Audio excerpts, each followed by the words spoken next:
is one of the most famous athletes that we know, decided to distance himself from University of Louisville, including having all of his accomplishments disassociated with the college because of the way that they treat black men particularly. And I'd just love you to talk about that a little bit, if you would, sir. Well, I mean, I hate speaking for Butch, but he was on my show, and the things that he elaborated about were he did not appreciate how the stripper scandal was handled with the young black men in the dorm, that Louisville was more concerned with Rick Pitino and Tom Church and the image than they were the kids. So that was probably the stick of dynamite. As you start to build that dynamite, you put in all the other ingredients. He just has been watching Louisville in their practices, their lack of diversity in the athletic program, which is without a doubt unprecedented. And those things also upsetting. Coming to the end, after the FBI scandal and the NCAA issues that they had opportunities to at least interview African Americans for some of the positions, and that just did not happen whatsoever. And through the life of Louisville, and I've been here my entire life since 1959, even longer, everyone said that Louisville would be the school that, if you wanted to say, would be a flagship for doing the right thing for minorities, it would be the University of Louisville. And I think the combination of all the things is why he said enough was enough. It's heartbreaking because, the name, just as the name Jerry Eaves is synonymous with University of Louisville, Butch Beard is as well. What steps has he requested? I understand he had a private conversation with Dr. Bendaputi. What steps has he requested be taken in order to adjust the issues that he has been having, so that University of Louisville could once again share the beauty and the wonder of all of the accomplishments that Butch Beard had at University of Louisville?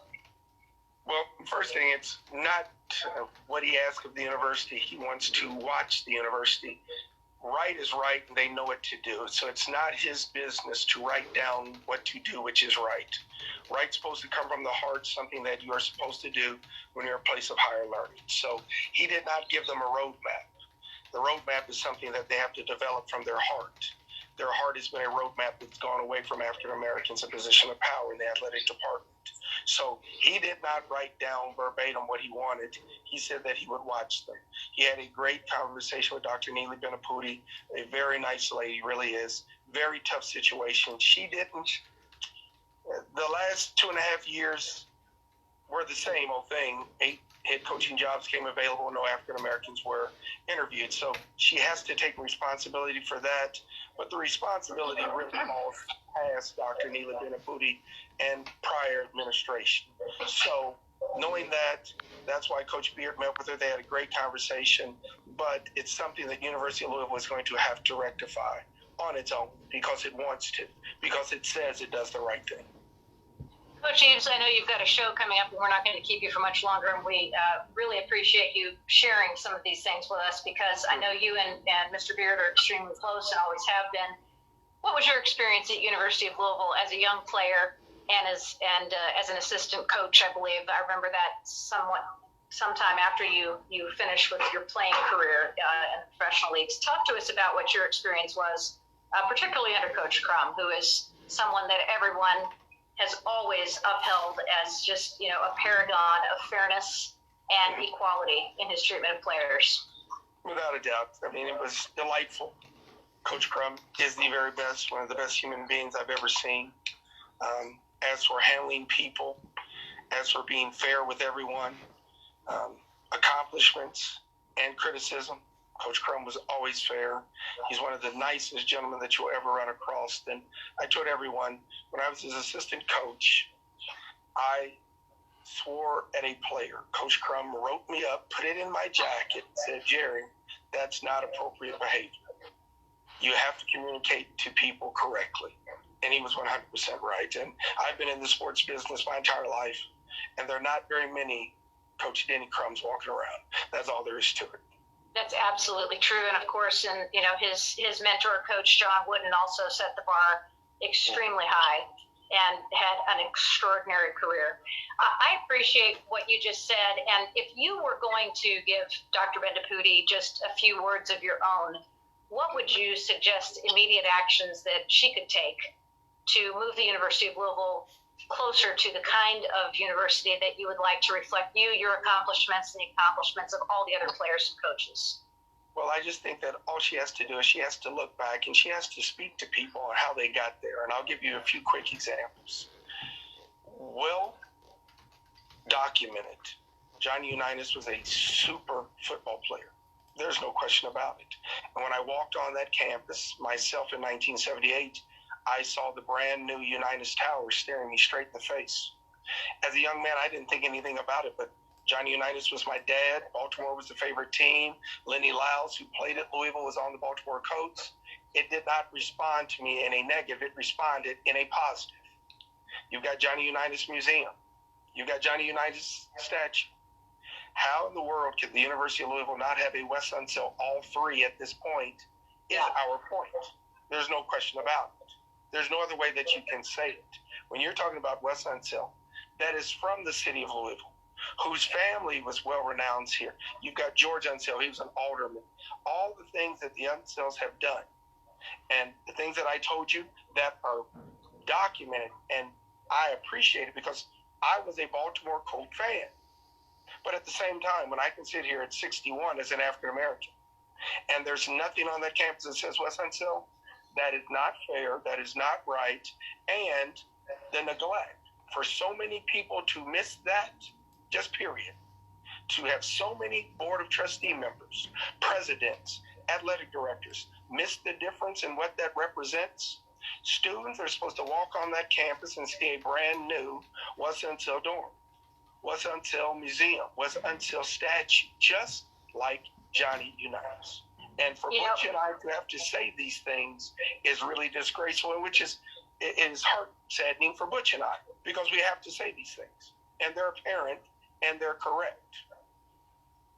Absolutely. One of the things that just came to mind was the amazing work that was done to emphasize in the football program of University of Kentucky as the movie went, Black in Blue. And the four black players who literally integrated the Southeastern Conference were brought to the forefront with that movie. And they have a beautiful statue erected on the University of Kentucky campus. And it seems to me like something of that nature would be a very good starting point, as you just mentioned, something that definitely dedicates Wes Unseld.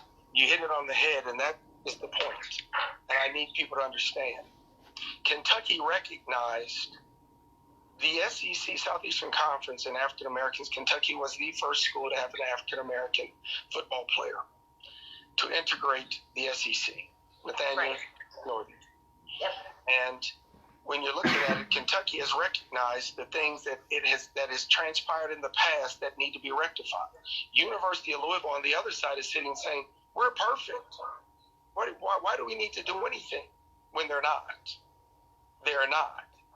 Because you played a student athlete at a certain time, your hiring practices are without a doubt atrocious.